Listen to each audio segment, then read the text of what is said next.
Hi there, it's Julie Davison from juliedavison.com. Today I'm going to show you how to put together this perfect parcel box. This is a brand new die from the Stampin' Up! Catalog, and you can find it here on page 27 in the annual catalog. And also, let's flip back to the dies.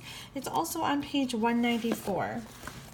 Right here. So we've got this die box and then some accessory dies as well. Now when you die cut the die box, you'll need 2 of those pieces in order to make this box. So today I'm just going to show you how to put this box together. This was a bonus project from July 2019 that I gave to my customers who ordered $40 or more in my online store. You can get a bonus project too when you order in my online store at juliedavison.com/shop. $40 or more before tax or shipping in the United States, and you'll get a bonus project kit and a free gift. It'll be different from this project, but everything will come pre-cut and ready to go in a cello bag just like this for 3 projects. Now this was one of the projects, and I've got all the pieces punched out and ready to go. We're also going to use this little piece here for the bottom of the box. I wanted to show you 2 of these Magnolia memory dies. There's a flower that die cuts straight from the designer paper. So you can either die cut your flower for this box or you can hand cut it, either way, from the designer paper. I also have some more cards to show you using the Good Morning Magnolia stamp set and designer paper, which I am in love with. So stay tuned for the end of the video and I will show you those cards. First, I'm going to show you how to put this box together. Now, like I said, you do need 2 pieces, and you're going to start by folding on all of the score lines. So we've got these little side tabs, and then this little part for the side is kind of an angled fold. So we're just going to do some pre-folding so that the project will come together nice and easy when we're putting it together. We're going to keep those flat. I'm going to do the same thing on this side. You can use a bone folder for a nice good crease. I am not sure where I put my bone folder actually. I should have gotten it out for this video. But if you don't have one, that's okay. You don't need one. You could also use a credit card or another flat plastic kind of a tool like that. Okay, we've pre-scored on all our score lines. Now we're going to go ahead and glue this together. Now you can use liquid glue like the Tombow multi-purpose liquid glue. I like tear and tape. This is a tearable, meaning that you can tear it. 2-sided, double-sided tape that Stampin' Up! Sells. And I love it because it's easy to use and you can just tear right off the roll. So I like to use the tear and tape for 3D projects or even cards that move or have lots of layers to make sure that they stick together. So I'm starting by putting tear and tape on the side tabs, and then we're going to go ahead and peel those off. Any of these extra things I'm just going to roll back up and put on the front of the tab, and I'm going to lay down the cardstock so that the seams match up.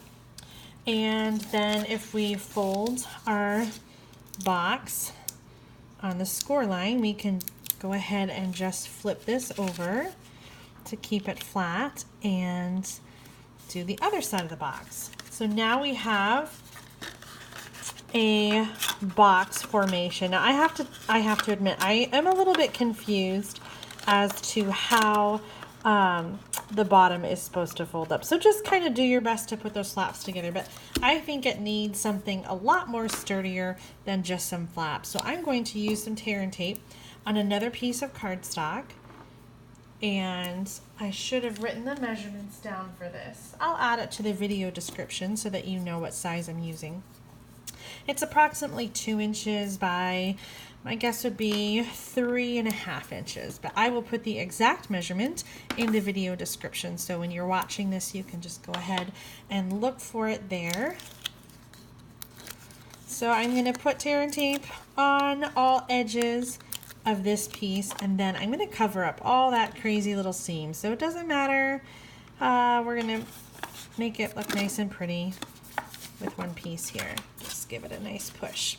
All right, now the box will come down like this, or you can fold these little They kind of remind me of a milk carton. So you could fold those in as I just did, or you can fold them out.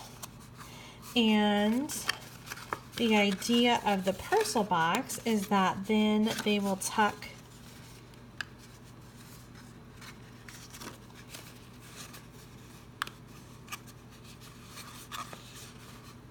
just really having a hard time, aren't I? Here we go. You can have them fold out like this and then tuck into that side.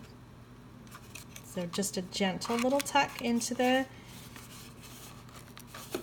flap if you would like it to look like a little parcel. So that is how to put together the perfect parcel die. Now the only thing I did then to embellish it was to add a belly band, a 2-inch strip of designer paper. You're going to wrap it around, making crease lines as you go.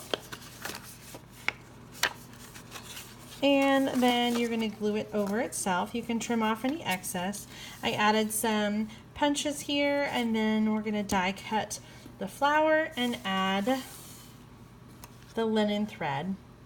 So this is how you put together the perfect parcel box. Like I said, I was using the Magnolia Lane designer paper. I didn't use any of the stamps on this box, but this Good Morning Magnolia coordinates with the Magnolia Lane designer paper and Magnolia memory dies. And so I just wanted to share a few more card ideas with you using this suite. Let me show you really quick in the catalog. Magnolia Lane is on pages 36 through 38. And you can find that here in the annual catalog. You can get the entire suite for one item number up here, or you can get things piecemeal. So you can get just the designer paper, you can get the memories and more cards, cards and envelopes, there's the matching ribbon, cork embellishments, a beautiful embossing folder, and of course the stamp set and dies, which you can see better on this page here. Beautiful samples in the catalog. Let me help you. Let me help those samples come to life by showing you some of these cards. So this is the same flower image. We have it in the designer paper here where it's all colored, or you can stamp that same image, use the die that I showed you earlier. On this card, I've colored the die and colored the flower image and die cut it, but you don't have to. On this card, I simply stamped that same flower image in petal pink. So 2 different looks using the same stamp. Same thing here now with the big flower. I find this flower to be just a little overwhelming. It's really big and it's beautiful when it's colored and die cut and put on a card. However, if you find that stamp to be a little overwhelming, you can also just color or stamp it in a single color. I used petal pink ink on petal pink cardstock. Same stamp, 2 different looks. I used the same technique here to make this card. I just cut a smaller version of it. This petal pink cardstock is 2 3/4 by 2 3/4 inches, layered onto a 3 by 3 whisper white cardstock. Similar technique, different layouts, different cards. One last card here using a little bit of the cork embellishment and the ribbon. I love this Magnolia Lane designer paper. It is so gorgeous. I hope that you give Magnolia Lane a try and that you enjoy the parcel petal box as well. Thanks so much for watching. Be sure to place an order on my online store at juliedavison.com/shop so that you qualify for my next bonus project kit. Happy stamping!